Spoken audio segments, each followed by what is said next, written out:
మున్సిపాలిటీలో పట్టణ సుందరీకరణ చేసేటువంటి కార్యక్రమంలో భాగంగా ఈ రోజున రోడ్ డివైడర్లు ఏవైతే ఉన్నాయో గతంలో పెట్టినటువంటి మొక్కలు కాకుండా పూర్తి స్థాయిలో పూల మొక్కలతో నగరం అందంగా ఉండే విధంగా, వాతావరణం కూడా ప్రశాంతంగా ఉండే విధంగా సుందరీకరించేటువంటి కార్యక్రమంలో భాగంగా ఎవరైతే ఇక్కడ ఒక ఇన్ఫ్రా కంపెనీ కన్స్ట్రక్షన్ స్టార్ట్ చేసిందో అశ్విని ఇన్ఫ్రాటెక్ ప్రైవేట్ లిమిటెడ్ వారు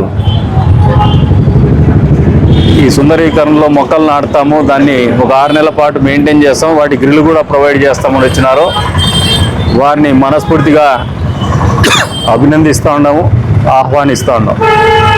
కేవలము వ్యాపార దృక్పథంతో వ్యాపారం చేసుకోవడమే కాదు, వచ్చే లాభంలో ఆ ప్రాంతానికి అంతో ఇంతో మంచి చేసేటువంటి ఆలోచన విధానం అనేది ప్రతి ఒక్క వ్యాపారస్తుల్లో కూడా వస్తే ప్రభుత్వంతో పని లేకుండా ఆ ప్రాంతం అభివృద్ధి చెందుతుందనడానికి ఇది ఒక ఉదాహరణ. ఈ రోజున వీరు ఏదైతే డివైడర్స్ చేస్తున్నారో ఇది కాకుండా ఇంకా కబ్రస్థాన్లో కూడా పూర్తి స్థాయిలో పూల తోట అనేది నిర్మించబోతున్నారు. అంతే స్థాయిలో ప్రభుత్వ ఆసుపత్రిలో కూడా కొమరోళ్ళపల్లి స్కూల్ ఏదైతే ఉందో అక్కడ కూడా ఆలోచన చేస్తూ ఉన్నాం, ఆలోచన కాదు ఆచరణలో పెడతా ఉన్నాం.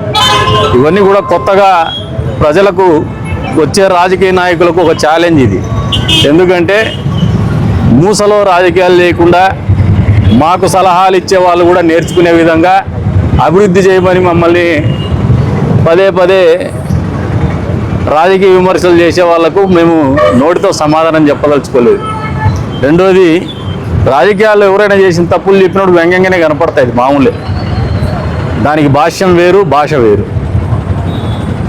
మరి అటువంటి ఆలోచన లేనటువంటి వ్యక్తులతో మేము పోటీ పడదలుచుకోలేదు. అది వారి విఘ్నతకు వదిలేస్తాను. మాకున్నదల్లా ఊరికి మంచి చేయాలా, ప్రజలకు మంచి చేయాలా, ప్రజలు మంచి వాతావరణంలో జీవించాలా, వారికి మరిన్ని సౌకర్యాలు చేయాలనే ఆలోచన నిరంతరం ఉంటుంది. ఇది నిరంతర ప్రక్రియ, దీంతోనే అద్భుతాలు అయిపోతాయని నేను చెప్పను. ఇంకా వచ్చే రోజుల్లో పదే చెప్తా ఉంటాను నేను, 2026 డిసెంబర్ ఒక డెడ్ లైన్ పెట్టుకున్నా అని.